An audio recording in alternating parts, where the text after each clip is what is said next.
one thing I'd like to talk about outside of the steps is some things that I realised during my first few weeks and months in Co-Anon. Originally, when I went to Co-Anon, I thought I was going to sit in a circle where people would pat my back and feel sorry for me and tell me, oh gosh, what a horrible life you've had. Oh, you poor thing. And that I would get my victim mentality fed, or that I would have pity from people to validate my stories and make me feel seen and heard. And I was very, very humbled when I quickly learned that I have plenty of my own character defects, as we call them. What does that mean? Traits, behaviours,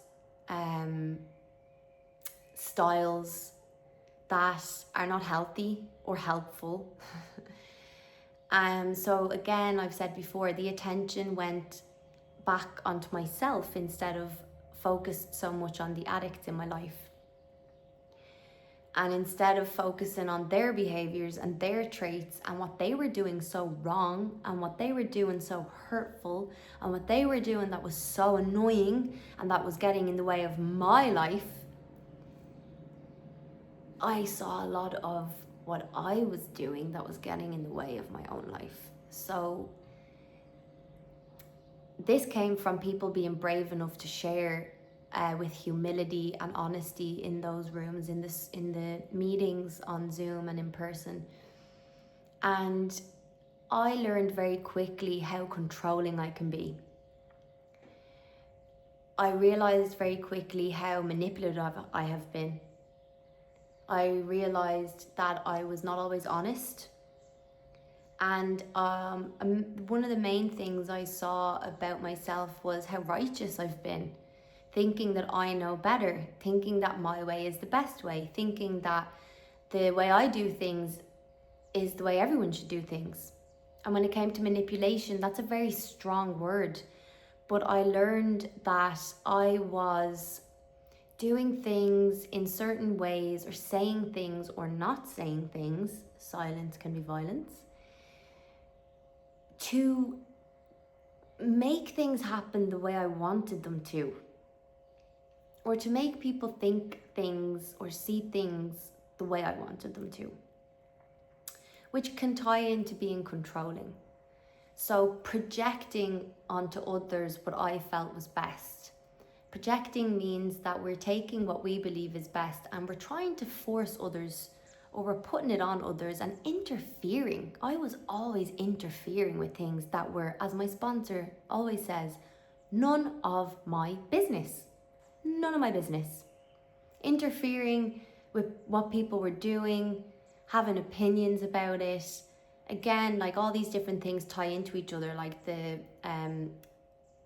projection of what I think was right could make me manipulate because I'm sitting in a chair of righteousness. And dishonest. Dishonest is a hard thing to say out loud. We don't like to believe we're dishonest, and I thought I was honest. I thought I was an angel. And I realized that not saying things is dishonest, or, you know, even how I told stories to other people from only my perspective, playing the victim also, was not honest. And I wasn't honest with myself. And I also saw character traits like people pleasing. So getting into situations where I was telling myself, if I do this for someone else, I'm a good person. If I do this because they want me to, but I don't particularly want to, they'll like me. So people pleasing is not honest, because you're not doing something for yourself. And it usually doesn't work out very well, because disappointment ends up in the situation somewhere from your side or from their side. And playing the victim, oh my gosh, I loved playing the victim. I still play the victim sometimes, full transparency on this channel. My addict in my life, and my alcoholic in my life, and my ex did this to me, and my sister does this to me, and my mom chose this over me, and my partner prefers this. And it's like setting up this story from a perspective of poor me. And another thing my sponsor always says to me is, it's not all about you. So I got off my high horse, and a lot of these things came clear to me over the first few steps. In step 4, which I will make a video about, I saw myself for the first time in a really clear mirror.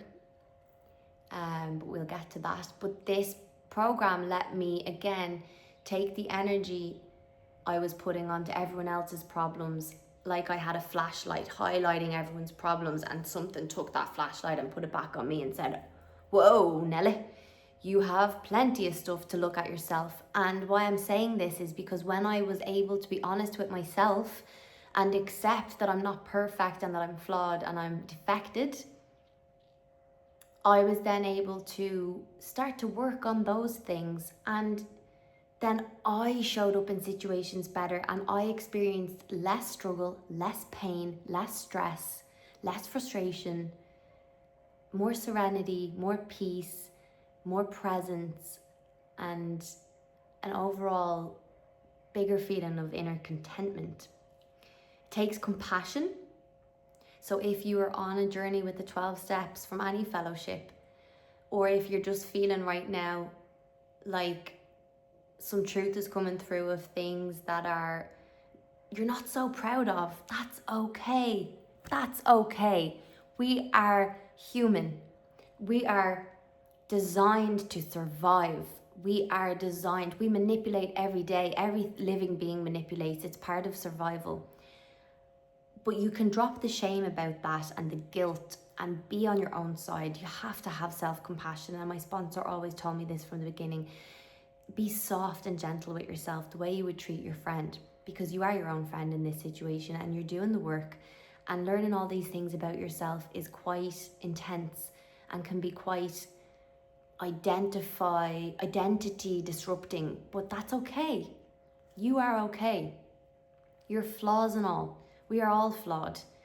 Hold space for those flaws and be grateful that you're now able to step back and be the witness and see yourself in that light, because now going forward, you can change. And again, it's about peace for yourself. This program for me has taken my focus inside and let me live for myself by becoming a better version of myself. So flaws and all.